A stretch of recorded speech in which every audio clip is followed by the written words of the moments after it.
Economy है वो चरमरा गई है, क्यूबा घबरा गया है, Cuba is on the verge of failure. उसका जो एग्रीकल्चर है जिसमें शुगर केन आता था, टबैको आता था, और जो उसके टूरिज्म इंडस्ट्री वो काफी धक्का खा चुकी है because of the blackouts. Blackouts क्या है, जो क्यूबा में तेल जाता था वो सारा वेनेजुएला से जाता था। अब ट्रम्प कह रहा है ना वेनेजुएला से पैसा जाएगा, कुछ क्यूबा को वेनेजुएला पैसा भी भेजता था, कुछ व्यापार भी चलता था इन दोनों के बीच में। तो ट्रम्प कह रहा है ना वेनेजुएला से तेल जाएगा ना वेनेजुएला से पैसा जाएगा, यानी कि क्यूबा की दुकान जो है वो पूरी बंद है।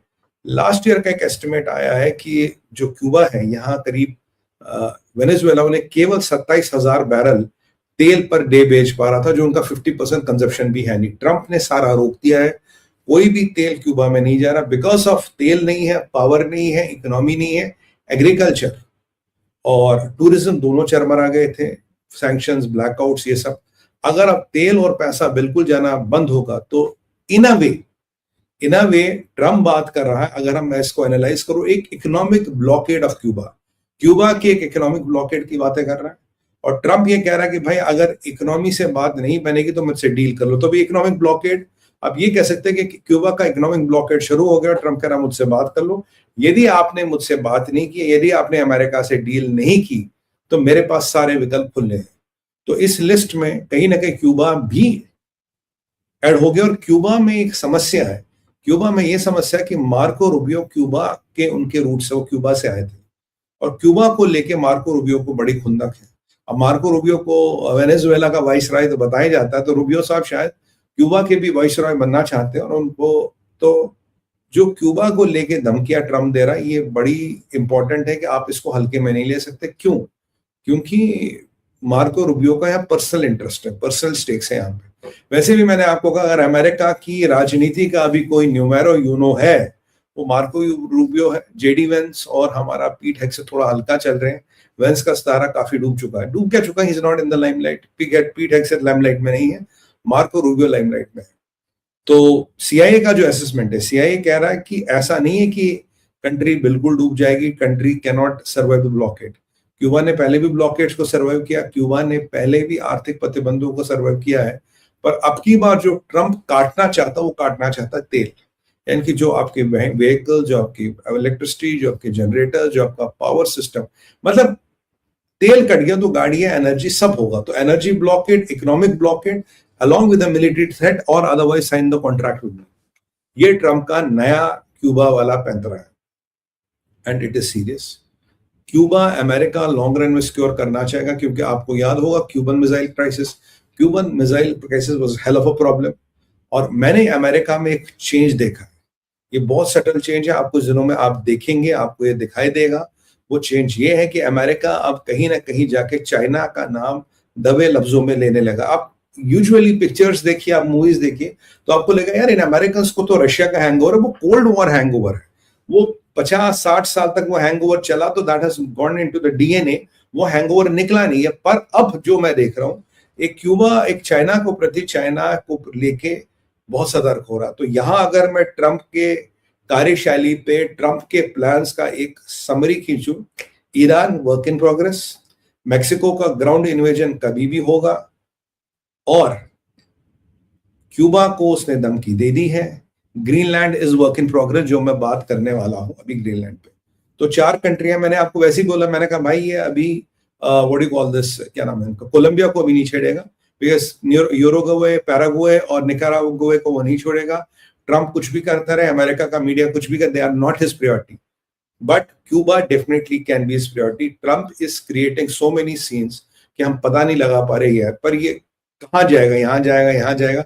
पर ये 4 सीन बिल्कुल एप्ट हैं, they are up and running and this is what how it is going to work.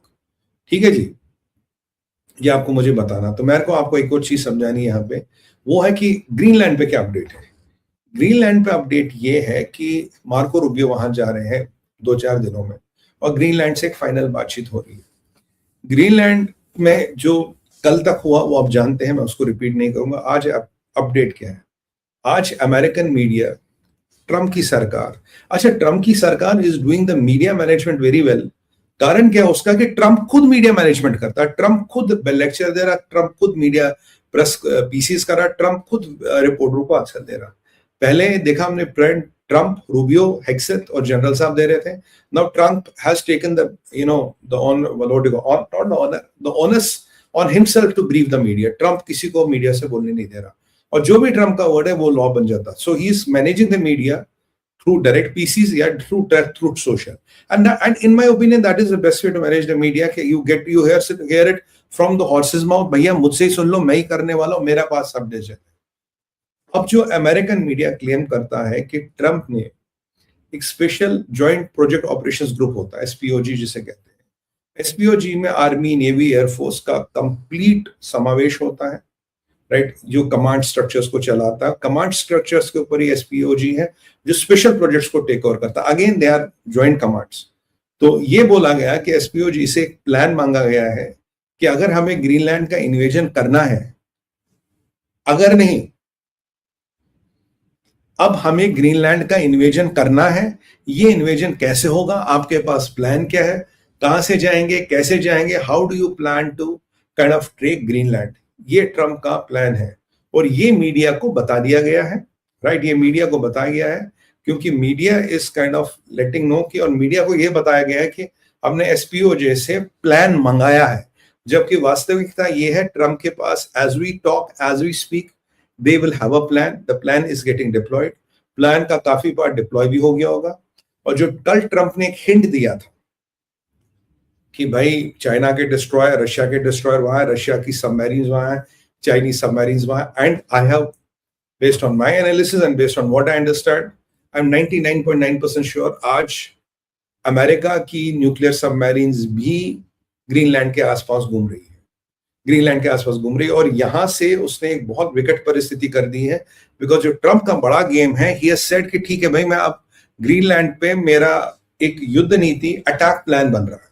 Attack plan बना हुआ है, बन नहीं रहा. कल उसने जो रशियन सबमरीन्स और डिस्ट्रॉयर्स और चाइनीज सबमरीन्स और चाइनीज डिस्ट्रॉयर्स की बात की, that was to send a message to तुम भैया अपना क्षेत्र खाली कर दो, यहाँ हमारे. और अभी रशिया और चाइना दोनों ट्रम्प से पंगा लेने के चक्कर में नहीं है. तो what is going to happen is they will be American subs there, और इस क्षेत्र के आसपास अमेरिका के डिस्ट्रॉयर्स भी होंगे, और at a very short notice they will start moving aircraft carriers and destroyers to that place. ये होने वाला है. बट क्या ग्रीनलैंड अभी होगा? नहीं. Priority is Iran, priority will be Cuba, priority will be Greenland. Cuba और ग्रीनलैंड ऊपर नीचे जा सकता है, और मेक्सिको में तो खैर they have a set plan, they are not going to tell us when they are going to do with Mexico. ये 3-4 चीजें मानिए पक्की, पर नंबर 1 प्रियोरिटी ईरान है. नंबर 1 प्रियोरिटी ईरान है. Number 2 priority is Greenland. Number Mexico I will say work in progress है, तो उसमें प्रियोरिटी की बात नहीं, that is work in progress. Mexico work in progress, तो वहां कुछ करना है नहीं. फिर ग्रीनलैंड है, फिर आपका क्यूबा था. क्यूबा में भी ना वो कहते हैं ना, खतों वो चिट्ठियों का लेना देना शुरू हो गया, अभी फाइलों में कागज लगने शुरू हो गए, इन अ वे अपने हिंदी में जो हम कहूँ.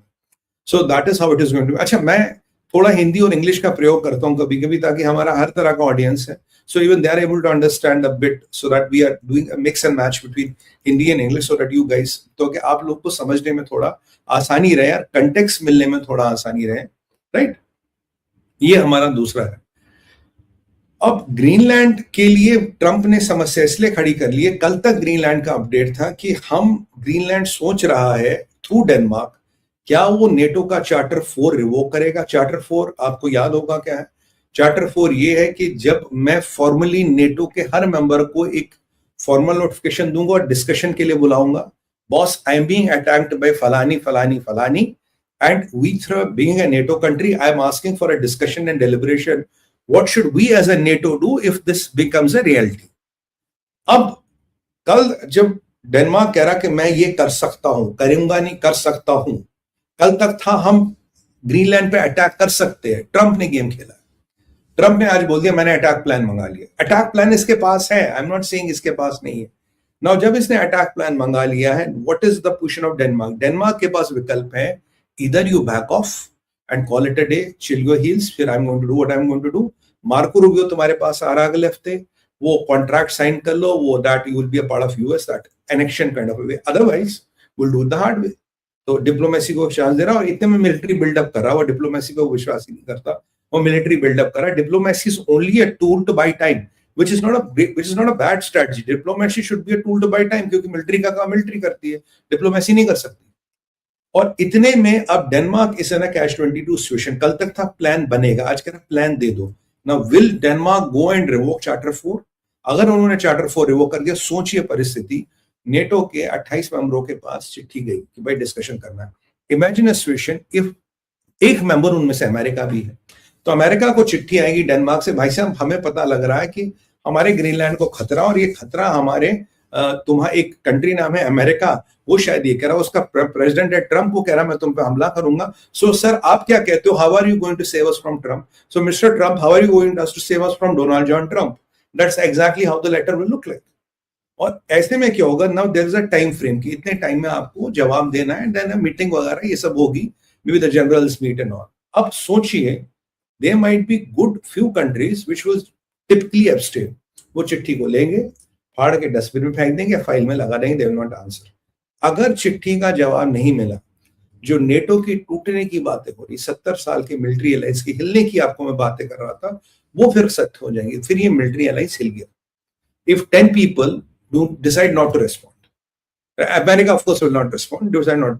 तो अगर मान लो आधे मेंबरों की चिट्ठी आ गई, आधों की नहीं आ गई, तो मिलिट्री अलायंस तो हिल गया। अगर मिलिट्री अलायंस हिल गया, चार्टर 4 नहीं हुआ, चार्टर 5 कहां से लागू करोगे? Then you call for charter 5, आधे आएंगे आधे नहीं आएंगे, आधे एब्सटेन करेगा, और ट्रम्प के अगेंस्ट को लड़ना चाहता। और अगर आप ट्रम्प के अगेंस्ट नहीं लड़ोगे तो नेटो खत्म, नेटो ट्रम्प से लड़ोगे तो पिटोगे, हटोगे तो नेटो खत्म। अगर यूरोप में से मैं नेटो को निकाल दूं, you are sitting ducks to Putin's aggression. Putin ने आपके दरवाजे पर और स्टिंग भेज के देख दिया, you could not do anything about it, तो वो फिर you are sitting duck in front of Putin. तो ठीक है भाई, निपट लो पुतिन से, हमारा कोई मतलब नहीं। क्योंकि डोनाल्ड ट्रम्प का एक स्टेटमेंट आया था, उसने कहा